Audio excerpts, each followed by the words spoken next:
क्या आपको पता लगा कि आप बाजार पहले बड़ा झोला लेके जाते थे, पर आप उस बड़े झोले की जगह छोटी थैली में आपका सामान आ जाता है? क्या आपको कुछ नोटिस किया? आपने नोटिस किया नहीं किया मुझे पता नहीं, पर नोटिस कीजिए, सेम चीज के प्राइस जो पहले थे उससे अब वो प्राइस जो है बढ़ चुके हैं। मतलब पहले की तुलना में अब उसके दाम बढ़ चुके हैं। सरकार एक तरफ बोलती है कि इन्फ्लेशन या कि मुद्रास्फीति दर सिर्फ 0.5% है। क्या यह सच है? क्या हुआ गिरते हुए रुपये का डॉलर के मुकाबले? क्या उसका असर आपकी जेब पे नहीं पड़ा? चुपचाप आपकी जेब पे डाका नहीं डाल रहा हो? क्या आपने कभी जानने की कोशिश करी? कभी क्या सरकार ने आपको कुछ बताने की कोशिश करी? सरकार बिल्कुल मौन है इस चीज को लेके। फायदे गिना देगी आपको 10, पर नुकसान कभी नहीं बताएगी। आज मैं इसी पे बात करने वाला हूं कि किस तरह एक गिरता हुआ रुपया ने आपकी और मेरे जैसे लोगों की जो खरीदारी है उस पे या जेब पे असर डाला है। अगले चंद मिनटों में आइए उसी पे बात करते हैं। मैं हूं अनिल शर्मा। आप लोग जुड़ चुके हैं मुझसे कुमकुम बिंदाल प्लेटफॉर्म पे। आप लोगों का बहुत बहुत स्वागत है इस प्लेटफॉर्म पे। बातें तो बहुत होती हैं, बातें तो यहां तक होती है। आपको याद होगा एक भाभी जी पापड़ वाले आए थे, कोरोना टाइम में मंत्री हैं केंद्र सरकार में, राजस्थान से आते हैं। उन्होंने एक बहुत बढ़िया स्टेटमेंट दिया, ये तो रुपया स्ट्रांग हो रहा है इसलिए डॉलर की वैल्यू बढ़ गई। अब बताइए ये कौन सी इकोनॉमिक्स में मेरे समझ में नहीं आई। वो साथ में ये भी कहते हैं दुबई जाइए, अब तो आप रुपया भी एक्सचेंज करा सकते हैं। वाह, कितने ज्ञानी बाबा हैं इकोनॉमिक्स के। मेरे समझ में नहीं आता इन लोगों को ज्ञान कौन देता है। छोड़िए, उन चीजों को याद करना बंद कर दीजिए। अमिताभ बच्चन ने क्या कहा था, अनुपम खेर ने क्या कहा था, जूही चावला ने क्या कहा था, चेतन भगत ने क्या कहा था, हमारे प्रधानमंत्री जो पहले मुख्यमंत्री हुआ करते थे गुजरात के, उन्होंने क्या कहा था। अरे हमें क्या लेना देना, हमें तो यह जानना है कि रुपए से, गिरते हुए रुपए से हमारी जेब पे क्या असर पड़ा। देखिए असर पड़ा, और असर पड़ने का अंदेशा और भी ज्यादा है। क्यों है? क्या होगा मुद्रास्फीति का? क्या होगा? हम कैसे टैकल करेंगे? इसी को समझने की कोशिश करते हैं। सबसे पहले मैं आता हूं क्रूड ऑयल, यानी कि कच्चा तेल। भारत कितना इंपोर्ट करता है और इसको इंपोर्ट के पीछे भारत को क्या नुकसान हुआ, यह भी आपको समझना पड़ेगा। देखिए मैं आपको एक फिगर देता हूं।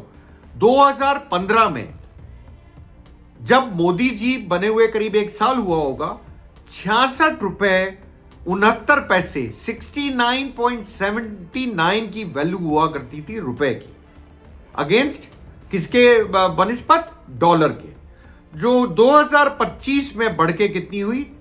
करीब 89 से 91 रुपीस के बीच में कहीं झूलता रहता है। 90 एक फिगर ले लीजिए आप, 90 रुपए के आसपास। तो इसका अंतर क्या पड़ा हमारी जेब पे? यह क्वेश्चन आपके दिमाग में आता होगा, और जरूर आना चाहिए, क्यों आप और मैं, हम कमाई करते हैं, उसका खर्चा करते हैं, टैक्स देते हैं, हमारी जेब पे क्या असर पड़ता है उसको जानना बहुत जरूरी है।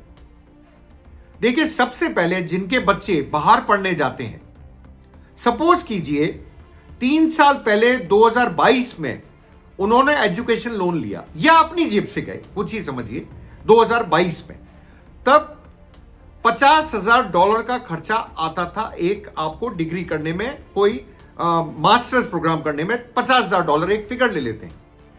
आज की तारीख में मैं वो पेमेंट करूंगा $50,000, उसकी वैल्यू 90 रुपए के हिसाब से काउंट होगी, और 3 साल पहले उसकी वैल्यू मैं देख रहा हूं 81 रुपए 62 पैसे थी। तो करीब करीब 10 रुपया पर डॉलर बढ़ गया। तो आप इससे अंदाजा लगा लीजिए, फॉरेन में जो बच्चे आपके पढ़ने गए या जा रहे हैं, या जो लोग वहां अपनी जेब से खर्चा कर रहे हैं, उनको कितना अंतर पड़ गया। और अभी तो डॉलर और गिरने की संभावना है, मतलब माफी चाहूंगा, रुपया और गिरने की संभावना है। ये क्या हो रहा है आखिर? क्यों कंट्रोल नहीं कर पा रहे हम? इसके पीछे क्या कारण है? मैं दूसरे पॉइंट पे आता हूं, हाउस होल्ड एक्सपेंसेस, हमारे घरेलू खर्च।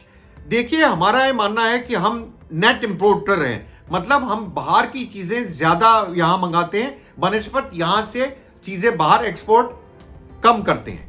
ये आपको एक समझ में आया होगा फंडा। तो जब हम ये बात करते हैं, मैं मानता हूं एक्सपोर्टर्स को फायदा है अगर डॉलर बढ़ता है, पर जो इंपोर्ट होता है कि हिंदुस्तान में इंपोर्ट ज्यादा होता है, मतलब बाहर से सामान ज्यादा मंगाया जाता है और बाहर कम भेजा जाता है, तो आप मान के चलिए आपकी जेब पे इसका असर पड़ेगा। कैसे पड़ेगा यह भी मैं आपको समझाने की कोशिश करता हूं। हम करते हैं क्रूड ऑयल, करीब करीब 85% क्रूड ऑयल हम इंपोर्ट करते हैं। कितना? 85%। वैसे आज मैं आपको बताऊं, क्रूड ऑयल की कीमत, कच्चे तेल की कीमत अंतर्राष्ट्रीय बाजार में काफी कम है, पर क्योंकि गिरता हुआ रुपया है तो हम क्या सोच सकते हैं कीमत करने की? क्या हम सोच सकते हैं कि हम लोगों को इसका फायदा पहुंचाएं? नहीं। क्यों? क्योंकि डॉलर की कीमत 90 रुपए, 91 रुपए के करीब पहुंच गई। आप समझिए इस बात को। और गलती से ही ये $55 प्रति बैरल से रेट बढ़ गई तो क्या होगा? क्या आपके यहां रेट नहीं बढ़ेगी? क्योंकि आप करीब करीब 85% इंपोर्ट करते हैं कच्चे तेल को। यह समझना आपको पड़ेगा और इसी से आपको समझ में आएगा कि ये क्यों हो रहा है, हमारे लिए क्या दिक्कत पैदा कर सकता है, ये समझिए आप। और मान के चलिए अगर फ्यूल कॉस्ट या हमारे यहां तेल की, पेट्रोल और डीजल की प्राइसेस बढ़ती हैं तो ट्रांसपोर्टेशन कॉस्ट बढ़ता है। ट्रांसपोर्टेशन कॉस्ट बढ़ता है तो उससे आपके जरूरत के सामान की कीमत बढ़ती है, क्योंकि एक जगह से दूसरी जगह सामान को भेजना पड़ता है। ये सिंपल सा लॉजिक है, आप समझिए इस बात को। दूसरे पॉइंट पे आता हूं जो बड़ा इंपॉर्टेंट पॉइंट है। देखिए हिंदुस्तान जो है वो कुकिंग ऑयल, खाना बनाने का तेल करीब करीब 65%, 60 से 65% के आसपास इंपोर्ट करता है। यह फिगर है 2023-24 के। मैं मानता हूं यही फिगर होंगे अभी के भी, अंदाजन इसके आसपास होगा, 60 से 65% के आसपास। और इसमें हमने करीब करीब खर्च करे थे 2023-24 में 1,32,000 करोड़ रुपए। समझिए अब इस बात को, 1.32 लाख करोड़ रुपए खर्च करे गए थे कुकिंग ऑयल इंपोर्ट करने के लिए। अब आप अंदाजा लगा लीजिए, जब 2023-24 में जब डॉलर की कीमत जो थी 24 के अंदर 84.83 थी, 2023 में 81.94 थी, अब 90 है, तो क्या होगा? समझ रहे हैं ना आप? खाने का तेल भी आपको महंगा मिलेगा। ये चीजें ऐसी हैं जो आपको, सरकार चुप है, सरकार कुछ बता ही नहीं रही। समस्या तो यही है, यही समस्या है जिसमें मैं आपको सिर्फ ये बताने के लिए आया हूं आपकी जेब पे क्या असर पड़ रहा है इन चीजों का। आप समझिए इस बात को। और इससे भी ज्यादा जरूरी बात कि जो हम ज्यादातर जो हाउस होल्ड के घरेलू सामान हैं उसके लिए डिपेंडेंट है बाहर की रॉ मटेरियल्स और चीजों पे, आयातित आइटम्स के ऊपर, जो आयात करते हैं उन चीजों पे। तो अगर रुपया नीचे गिरता है तो हमें ज्यादा रुपए खर्च करने पड़ेंगे वही सामान खरीदने के लिए जो हम पहले कम खर्च करा करते थे। तो आप मान के चलिए कि आपके ऊपर इसका असर क्या पड़ा। आप देखिए आपकी जेब पे क्या असर पड़ा। यह आपको अभी तक किसी ने नहीं बताया होगा कि आपकी जेब पे क्या असर पड़ेगा। मैं आपको उसी को पॉइंट वाइज बताने की कोशिश कर रहा हूं, इसलिए बीच बीच में नीचे देखता हूं कि मेरे पॉइंटर्स हैं, पर आप समझिए इस बात को, आपका कितना अंतर पड़ता है। और इसी कारण से क्या होता है, जब हम बात करते हैं, मैंने आपको कुकिंग ऑयल दिया, क्रूड ऑयल दिया, इलेक्ट्रॉनिक्स और कंज्यूमर ड्यूरेबल गुड्स, इलेक्ट्रॉनिक्स या जिसको हम वाइट गुड्स भी बोलते हैं, कंज्यूमर ड्यूरेबल गुड्स, इन पे भी अंतर पड़ा है और पड़ने की संभावना है। कैसे? ये समझिए आप। अब आप पूछेंगे कंज्यूमर ड्यूरेबल्स में आता क्या है? टेलीविजन आता है, एयर प्यूरिफायर्स आते हैं और एयर कंडीशनर्स आते हैं। ये चीजें कुछ असेंबल होती है इंडिया में, फोन्स आते हैं, मोबाइल फोन्स आते हैं, ये सब चीज़ें आप इनको मानिए, आजकल की दुनिया में ये भारत ज़्यादा असेंबल इंडिया में हो जाते हैं, पर ज़्यादातर हम मंगाते हैं दूसरे देशों से। और इसमें जो चीज़ें लगती हैं बनाने में, उनको हम ज़्यादातर मंगाते हैं और उनको असेंबल करते हैं, यहाँ पर जोड़ ताड़ के बनाया जाता है। तो आप इसमें लगाइए एलईडी बल्ब्स तक पे असर पड़ता है गिरते हुए रुपए का। इन्वेस्टमेंट्स की बात करता हूं, आप लोग जो इन्वेस्टमेंट करते हैं उस पे भी इसका असर पड़ता है। जो फार्मास्यूटिकल सेक्टर है, दवाई वाला जो सेक्टर है, या आईटी है, इंफॉर्मेशन टेक्नोलॉजी, इन दो सेगमेंट को मैं मानता हूं, क्योंकि नेट एक्सपोर्टर्स हैं ये, इनको इसके बढ़ते हुए रुपए से फायदा होता है, इसमें कोई शंका की बात नहीं है।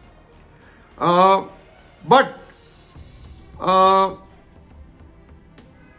जो इंडस्ट्रीज बाहर के आयातित सामान पे निर्भर करती हैं, उनको इसका बहुत नुकसान है। और वो क्योंकि हम नेट इंपोर्टर हैं, जैसा कि मैंने पहले बोला, हम ज्यादा सामान आयात करते हैं और बाहर कम बेचते हैं।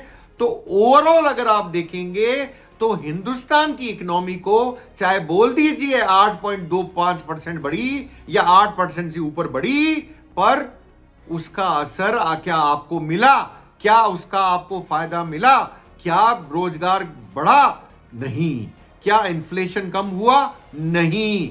और यूएस टैरिफ ने आपको और मार दिया 50% के।